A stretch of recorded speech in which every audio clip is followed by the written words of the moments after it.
Дети вместо цветов. В республике стартовала ежегодная всероссийская акция. Принять участие в ней может любой желающий. Суть акции в том, чтобы вместо покупки цветов преподавателю перечислить сэкономленные деньги на помощь больным детям. Такое пожертвование делается согласованно вместе с родителями, учителями и школьниками.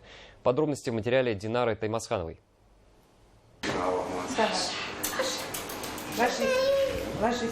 Маше чуть больше года. Родилась девочка весом всего 985 граммов. Осложнилось состояние ребенка врожденными инфекциями. Позже отказала печень. Новорожденной еще 3 месяца пришлось провести в больнице, чтобы окрепнуть. Однако на развитии Маши диагнозы сказались. Она начала отставать от ровесников.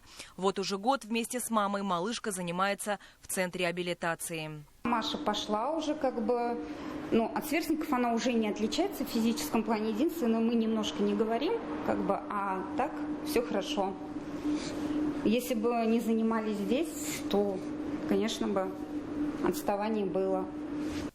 За каждым ребенком закрепляется команда специалистов. История болезни, как и лечение, у каждого индивидуально. На всех процедурах могут присутствовать родители. Центр реабилитации при благотворительном фонде «Особенные дети» открыт не только для уфимцев. Получить помощь здесь может любой маленький житель республики. За 5 лет работы фонда 524 ребенка прошли курс реабилитации бесплатно. Как говорят специалисты учреждения, помощь малышу нужно оказывать в первые 200 дней после рождения. Это золотое время, чтобы избежать тяжелых последствий для ребенка в будущем. В очереди на прохождение специальных курсов стоят 50 малышей. Меценаты могут сделать лечение бесплатным для родителей. С момента открытия центр принимает участие в акции «Дети вместо цветов». Ее суть в том, чтобы вместо покупки букета ко Дню знаний перечислить деньги в благотворительные фонды. В прошлом году удалось собрать порядка 100 тысяч рублей и помочь 2 малышам.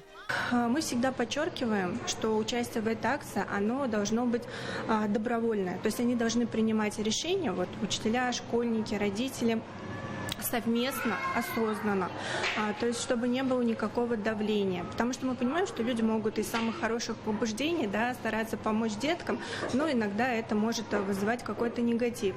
И со своей стороны мы тоже всегда показываем, что у нас сбор идет на конкретных детей, проживающих именно на территории нашей республики. В этом году собранные средства пойдут на абилитацию 3 детей. Курс стоит от 50 до 70 тысяч рублей. Информацию о детях и контакты благотворителей можно найти на сайте фонда «Особенные дети». За незатейливым названием акции «Дети вместо цветов» стоит серьезная помощь, которая дает больным малышам возможность избежать инвалидности. Динара Таймасханова, Артур Ханов, Родион Матвеев. Новости Уфа.